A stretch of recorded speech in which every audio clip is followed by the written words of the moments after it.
상황이 반전되자 옥 씨는 지난 5년간 결코 입 밖에 내지 않은 사과라는 표현을 사용했습니다. It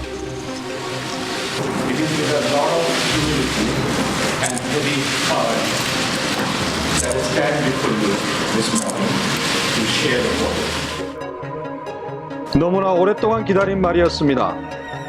하지만 왠지 상황에 떠밀린 듯한 그 말에서 피해자들은 어떠한 참회의 무게도 느낄 수가 없었습니다. 사과도 아니죠. 그거 진짜 사과도 아니고 형식적인 거고 기존에 했던 얘기들 똑같이 입장 밝힌 거고. 그 옥시 쪽 기자회견 갈 때 저희 뉴스 보고 간 거예요. 기자회견 있다고 그래서. 피해자는 저인데 어디다가 지금 사과를 하러, 뭐 기자님들한테 사과할 거는 아니잖아요. 사망자는 저인데 기자님들 불러다가 사과하는 게 무슨 의미예요? 이제 5년 만에 느닷없이 사과를 한다. 근데 이게 이제 검찰 수사가 진행 중에 임원들이 소환되고 이런 상황이기 때문에 이제 진행이 된 거잖아요. 그래서 그거는 검찰에 사과를 한 거지. 그리고 피해자한테 사과를 한다라고 하면 피해자들이 원하는 방식으로, 원하는 때에, 원하는 내용을 가지고 하는 게 피해자에 대한 사과잖아요. 이거는 지금 뭐 일방적으로 이제 옥시가 준비하고 롯데마트가 준비하고 홈플러스가 준비해서 했던 사과이기 때문에. 지난 5년간 피해자 가족들은 옥 씨의 닫힌 입을 열기 위해 거리에서 대부분의 시간을 보내야 했습니다. 심지어 생전 가본 적도 없는 영국 본사까지 찾아가 대화하려고 했지만 문전박대를 당했을 뿐입니다.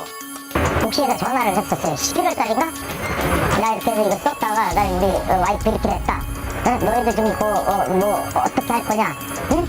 다른 피해자들에 대해서 너희들 어떻게 할 거냐? 그랬더니 자기네들이 내부적으로 지금 검토 중이다. 그래서 연락을 드리겠다. 5년 동안 전화 연락이나 뭐 이런 거 받아본 적 단 한 번도 없어요. 답변이 없었어요. 최근까지도 그냥 무대응이었죠. 예를 들어서 피해자들이 본사를 방문해서 면담을 요구를 하더라도 그냥 출입 자체를 막았으니까요. 그리고 직원 어느 한 명 나와본 적이 없어요. 가습기 살균제로 가족을 잃은 후 피해 가족들이 영위해온 일상의 시간은 멈췄습니다. 살아남은 이들 역시 평생 가습기 살균제 후유증과 싸워야 하는 힘든 현실이지만 억울하게 목숨을 잃은 가족을 잃고 아무렇지도 않은 듯 살아갈 수는 없었습니다. 형도 사실 그때 간질성 폐렴 질환 진단을 받았어요. 그게 완치라고 할 수가 없어요. 이게 다시 발병을 할 수도 있고요. 이게 그냥 이 상태로 다 멈춰서 그냥 성인이 돼서 그냥 그 폐를 안고 사는 방법밖에 없고요. 그러니까 모든 이 피해 가족들이 생활이 이제 거의 바뀌었다고 해야 되죠. 다니던 직장을 뭐 간두시던가 아니면 할 수 없는 상황으로 왔고 몸이 불편하고 또 아이를 보내고 아내를 보내고 그런 가족을 이런 분들한테 진짜 일단 뭐 보상금이 뭐 중요하겠습니까?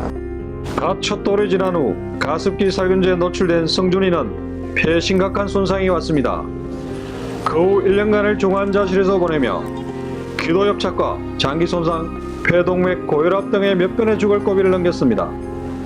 지금은 12년째 휠체어에 의지해 평생 산소통을 옆에 두고 살아야 할 운명입니다. 평생 산소호흡기 달고 있어야 되고, 옥시가 사과를 한다 해서 용서가 아니에요. 용서할 수가 없잖아요. 용서한다고 이게 되돌릴 수 있는 것도 아니고. 용서는 평생 안 되죠. 되겠어요? 성준이가 건강해지지 않는 한 용서가 되겠어요? 성준이를 볼 때마다 속상하고 일반 애들하고 똑같은 생활을 못하고 있고 평소에 저렇게 그림자처럼 산소통을 끌고 다녀야 되는 성준이는 있는데 용서가 될 수는 없죠. 지난 5년간 가습기 살균제 문제 해결에 대한민국 정부는 없었다는 한 피해자의 일갈엔 분노와 참담한 절망감이 묻어 있었습니다. 실제 가습기 살균제 참사에 대한 정부의 대처는 세월호와 메르스에서 보여준 당국의 무기력하고 무사안일한 대처와 닮아 있습니다.